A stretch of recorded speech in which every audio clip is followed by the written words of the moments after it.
Bonjour, je vous présente aujourd'hui l'analyse technique de Adocia et de Nanobiotics, toutes les deux tradables à partir de la plateforme de CMC Markets. Alors, précaution d'usage, comme il se doit, il ne s'agit que d'une analyse technique, il ne s'agit pas d'un conseil d'achat ou de vente. Les fondamentaux ne sont pas pris en considération. Or, ce sont bien les fondamentaux qui doivent vous inciter à acheter ou à vendre.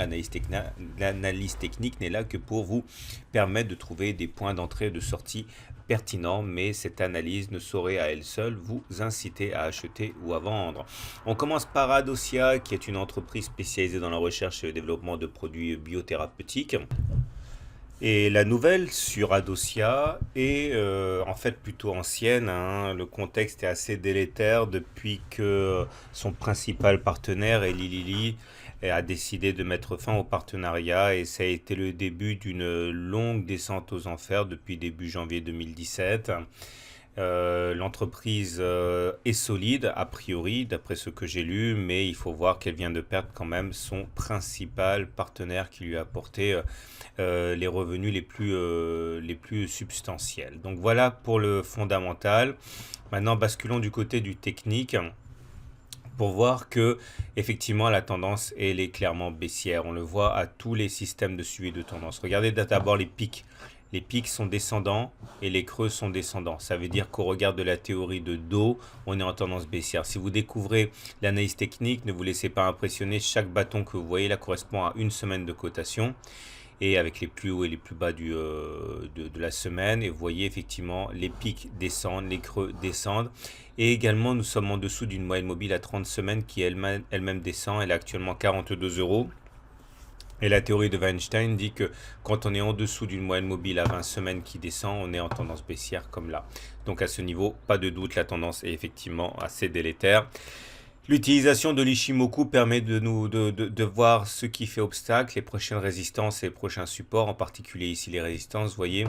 La courbe verte, là, ça s'appelle la Kijun. Et vous voyez comme à chaque fois, les cours sont venus buter au-dessus, n'ont pas réussi à les passer. Donc c'est soit la Tenkan qui fait blocage, soit la Kijun, soit le nuage. Et regardez là, effectivement, quand c'était pas la Kijun, c'était la Tenkan. Quand c'était pas la Tenkan, c'était le nuage.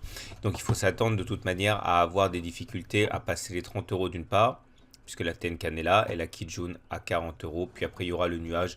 Donc voilà, tout cela pour confirmer que la tendance en cours est plutôt délétère. Graphiquement, c'est peut-être là qu'il y a des éléments favorables à retenir.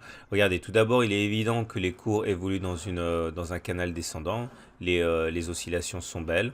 Et la bonne nouvelle, c'est qu'on est en train de toucher et de ne pas enfoncer surtout le bas du canal descendant en rouge. Donc peut-être qu'ici, une zone de support important apparaît et qu'elle pourrait être à l'origine d'un regain de forme. Regardez, on a connu une zone de trading range ici où on a effectivement évolué de manière assez horizontale avant de casser. C'est ce qui a provoqué justement l'accélération de la baisse. Mais là, effectivement, si on se prend à rêver, un retour sur les 40 euros serait possible. Le plus intéressant à noter, c'est surtout cette vague de Wolf pour Adocia. Alors ça, c'est un petit peu plus compliqué. Si vous découvrez l'analyse technique, remarquez simplement qu'il y a 1, 2, 3, 4, 5 et que l'objectif serait d'aller chercher le point 6, quelque part un contact avec la ligne 1,4,6 dans un laps de temps qui est déterminé par le croisement entre la ligne 2,4 et 1,3,5, c'est-à-dire quelque part ici aux alentours de 2010, fin 2017, début 2018. Ok, alors attention, hein. Les vagues de Wolf, ça fonctionne, mais ça fonctionne pas tout le temps. Donc il faut regarder ça avec circonspection. Mais en tout cas, il faut relever les éléments négatifs, mais également les éléments positifs. Et ça, c'est un élément positif. Donc, et là, c'est assez mitigé. Donc chaque bougie correspond maintenant à une journée de cotation, hein. Alors du côté de ce qui est pas mal, c'est que le MACD est au-dessus de son signal et que le momentum est proche de 0, mais malheureusement il n'est pas encore passé par-delà la ligne de 0, on est toujours en territoire négatif. Et le RSI toujours en dessous de 50, ce qui montre également la mainmise des baissiers. Donc clairement, la tendance de très court terme en unité de temps journalière est neutre. Ok, mais au moins, bon, si on cherche les points positifs, elle n'est pas baissière. Donc retenez surtout que la tendance elle est baissière, qu'il y a de nombreuses résistances devant nous, mais qu'un outil nous montre qu'on est sur des supports et qu'un rebond pourrait avoir lieu. On bascule maintenant du côté de Nanobiotics qui progresse bien aujourd'hui. Et la bonne nouvelle, c'est qu'effectivement, un un comité d'experts indépendants a préconisé la continuation des essais de phase 2 et 3 pour une des molécules stars de Nanobiotics, hein, qui est une société française qui développe des approches thérapeutiques nouvelles. Et la bonne nouvelle, c'est qu'effectivement, sans ça, on aurait été vraiment, vraiment mal. Mais là, effectivement, bon, c'est pas ça qui change grand-chose. Mais en tout cas, ça se passe pas mal. Et effectivement, on aurait pu également ne pas avoir cet avis favorable, hein. La tendance, elle est, on va dire, mitigée au niveau du moyen terme. Il y a des choses qui sont bien et des choses qui sont neutres. Neutre, c'est le fait que nous soyons au-dessus d'une moyenne mobile à 30 semaines qui descend. Ok, si la moyenne mobile à 30 semaines devenait montante, comme c'est le cas ici, eh bien effectivement on pourrait s'attendre à quelque chose de pas mal, mais pour l'instant on est au-dessus du moyenne mobile à 30 semaines qui descend, on est simplement en tendance neutre au regard de cet indicateur. Par contre au niveau des pics et des creux c'est pas mal, parce que regardez, les pics étaient descendants, les creux étaient descendants, c'était baissier, mais là les pics et les creux sont ascendants, donc ça c'est pas mal du tout au regard de la théorie de dos. Regardez également le nuage Ishimoku et les indicateurs techniques de l'Ishimoku. On voit là qu'il y a une bonne nouvelle, puisqu'on est passé, regardez, on est passé au-dessus du nuage. Alors regardez, c'était pas une mince affaire, hein. La courbe bleue, le haut du nuage, s'appelle la SSA, et regardez comment on a échoué à passer sur cette semaine, cette semaine, ok, et là, ou encore cette semaine, et le fait que là, on arrive à passer la tête au-dessus, c'est vraiment une super nouvelle. Maintenant, il faut une bougie de confirmation, donc surveillez bien le nuage, là, le haut du nuage aux alentours de 16,8, etc.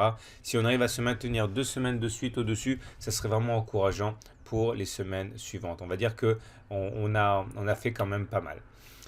J'aimerais maintenant vous présenter l'analyse graphique de Nanobiotics. Alors plusieurs choses à dire. Tout d'abord, vous voyez qu'on est à l'intérieur d'un grand triangle rouge qui fait office de support fort aux alentours de 12,5, 12,2, et également une résistance forte ici avec cette oblique descendante.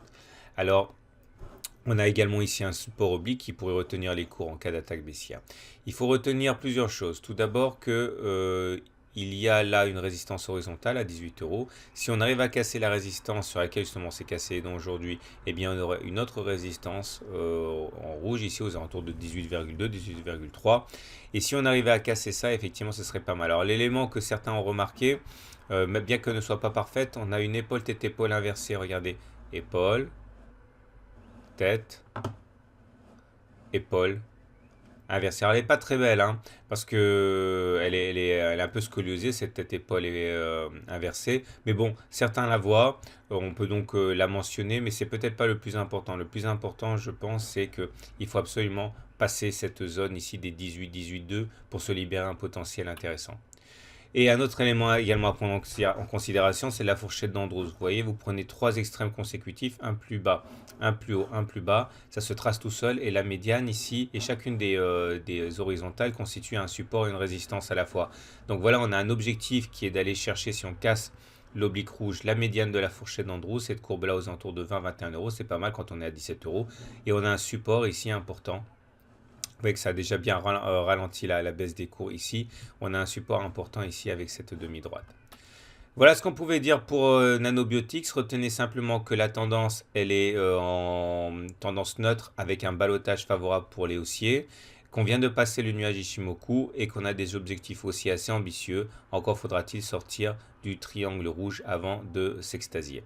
Voilà, il ne me reste plus également qu'à vous rappeler qu'il ne s'agit qu'une analyse technique qui ne tient pas compte des fondamentaux et que vous devez bien sûr avoir une opinion basée sur les fondamentaux avant d'acheter ou de vendre une action. A très bientôt pour une autre analyse technique.